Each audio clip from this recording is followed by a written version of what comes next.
ಸಿಎಂಗೆ ರಾಜ್ಯಪಾಲರ show cause notice ವಿಚಾರಕ್ಕೆ ಸಂಬಂಧಪಟ್ಟಂತೆ ಗೃಹ ಸಚಿವ ಪರಮೇಶ್ವರ್ ಪ್ರತಿಕ್ರಿಯೆಯನ್ನು ಕೊಟ್ಟಿದ್ದಾರೆ. ಬೆಂಗಳೂರಿನಲ್ಲಿ ಗೃಹ ಸಚಿವ ಪರಮೇಶ್ವರ್ ಈ ಒಂದು ಹೇಳಿಕೆಯನ್ನು ಕೊಟ್ಟಿದ್ದಾರೆ. ನಿನ್ನೆ ರಾತ್ರಿ ಸಂಪುಟ ನಿರ್ಣಯ ಕಳಿಸೋಕೆ ತೀರ್ಮಾನವನ್ನ ಮಾಡಲಾಗಿದೆ. ಬೆಂಗಳೂರಿನಲ್ಲಿ ಗೃಹ ಸಚಿವ ಪರಮೇಶ್ವರ್ ಈ ವಿಚಾರಕ್ಕೆ ಸಂಬಂಧಪಟ್ಟಂತೆ ಹೇಳಿಕೆಯನ್ನು ಕೊಟ್ಟಿರೋದು. ರಾಜ್ಯಪಾಲರ ಮೇಲೆ ಬೇರೆ ಒತ್ತಡ ಇರಬಹುದು. ರಾಜ್ಯಪಾಲರಿಗೆ ನೋಟಿಸ್ ತನಿಖೆಗೆ ಅಧಿಕಾರ ಅನ್ನೋದು ಇದೆ. ಆದರೆ ಅವರು ದಾಖಲೆ ಸಮೇತ ಸಮರ್ಥಿಸಬೇಕು ಅಂತ ಕೂಡ ಈ ಸಂದರ್ಭದಲ್ಲಿ ಹೇಳಿದ್ದಾರೆ. ನಿಮ್ಮಿಂದ ತಪ್ಪಾಗಿದೆ ಅಂತ ಮನವರಿಕೆ ಮಾಡಿಕೊಡ್ತೇವೆ, ರಾಜ್ಯಪಾಲರಿಗೆ ಮನವರಿಕೆ ಮಾಡಿಕೊಡ್ತೇವೆ ಅಂತ ಪರಮೇಶ್ವರ್ ಹೇಳಿದ್ದಾರೆ. ಸಿಎಂಗೆ ರಾಜ್ಯಪಾಲರ ಶೋಕಾಸ್ ನೋಟಿಸ್ ವಿಚಾರಕ್ಕೆ ಸಂಬಂಧಪಟ್ಟಂತೆ ಈ ರೀತಿಯಾದಂತ ಒಂದು ಪ್ರತಿಕ್ರಿಯೆಯನ್ನ ಗೃಹ ಸಚಿವರು ನೀಡಿದ್ದಾರೆ. ಪ್ರಶ್ನೆ ಆಗಿದೆ. ಚರ್ಚೆ ನಾವು ಕ್ಯಾಬಿನೆಟ್ ಅಲ್ಲಿ ಮಾಡುವಾಗ ಕೂಡ ಇದನ್ನೆಲ್ಲ ಗಮನಿಸಿದ್ದೇವೆ. ಅವರು ಹಿಂದೆ 16 ಕೇಸಸ್ಗಳು ಹಾಗೆ ಪೆಂಡಿಂಗ್ ಇದಾವೆ. ಪ್ರಾಸಿಕ್ಯೂಷನ್ಗೆ ಕೇಳಿದ್ರು ಕೂಡ ಅವರು ಪರ್ಮಿಷನ್ ಕೊಟ್ಟಿಲ್ಲ.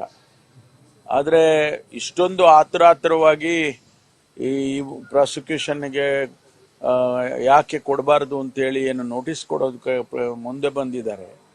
ಅದೇನು ತೋರಿಸುತ್ತೆ ಅಂತ ಹೇಳಿದ್ರೆ ಎಲ್ಲೋ ಒಂದು ಕಡೆ ಬೇರೆ ಬೇರೆ ಇನ್ಫ್ಲೂಯೆನ್ಸಸ್ಗಳು ರಾಜ್ಯಪಾಲರಿಗೆ ನಡೀತಾ ಇದೆಯೇನೋ ಅನ್ನೋ ಅನುಮಾನಕ್ಕೆ ಎಡೆ ಮಾಡಿಕೊಟ್ಟಿದೆ. ಯಾಕೆಂದ್ರೆ ಅವರು ಒಂದೇ ದಿವಸದಲ್ಲಿ 26ನೇ ತಾರೀಕೆ ಅವರು ಮನವಿಯನ್ನ ಕೊಟ್ಟಿದ್ದಾರೆ. ಎಬ್ರಹಾಂ ಅಂತಕ್ಕಂಥವ್ರು 26ಕ್ಕೆ ಸಂಜೆ ಹೋಗಿ ಚೀಫ್ ಸೆಕ್ರೆಟರಿ ಅವರು ಎಕ್ಸ್ಪ್ಲನೇಷನ್ ಅಂದ್ರೆ ಅವ್ರು ಕೇಳಿದಂತ ಪ್ರಶ್ನೆಗಳಿಗೆಲ್ಲ ಲಿಖಿತ ಮೂಲಕ ಉತ್ತರಗಳನ್ನ ಪರ್ಸನಲ್ ಆಗಿ ಹೋಗಿ ಕೊಟ್ಟು ಬಂದಿದ್ದಾರೆ.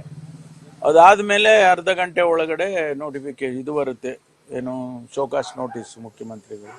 ಅಂದ್ರೆ ಅರ್ಥ ಎಲ್ಲೋ ಒಂದ್ ಕಡೆ ಇದು ಮೊದಲೇ ಇದಕ್ಕೆಲ್ಲ ತೀರ್ಮಾನಗಳಾಗಿದ್ದಾವೆ ಅಂತ ಹೇಳಿ ಅನ್ಸುತ್ತೆ. ನಾನು ಎದುರಿಸೋದು ಅಂದ್ರೆ ಕಾನೂನಾತ್ಮಕವಾಗಿ ನಾವು ಖಂಡಿತವಾಗಿ ಅವರಿಗೆ ತಿಳಿ ಹೇಳೋದಕ್ಕೆ ಪ್ರಯತ್ನ ಮಾಡ್ತೀವಿ. ಈಗಾಗಲೇ ಅಡ್ವೈಸರಿ ಮಾದರಿ ಈಗ ಕ್ಯಾಬಿನೆಟ್ ಒಂದು ನಿರ್ಣಯ ಮಾಡಿದೆ. The council of ministers have advise the governor. ಅದು ಕಾನೂನು ಪ್ರಕಾರ ಅವಕಾಶ ಇರ್ತಕ್ಕಂಥದ್ದು, ಅದನ್ನ ಮಾಡಿದ್ದೇವೆ. ಮುಂದೆ ಅವರೇನಾದರೂ ಕೂಡ ಪ್ರಾಸಿಕ್ಯೂಷನ್ಗೆ ಅನುಮತಿಯನ್ನ ಕೊಟ್ಟಿದ್ದೇ ಆದರೆ, ಕೊಡೋದಿಲ್ಲ ಅಂತ ಹೇಳಿ ನಮಗೆ ನಾವು ವಿಶ್ವಾಸ ಇದೆ.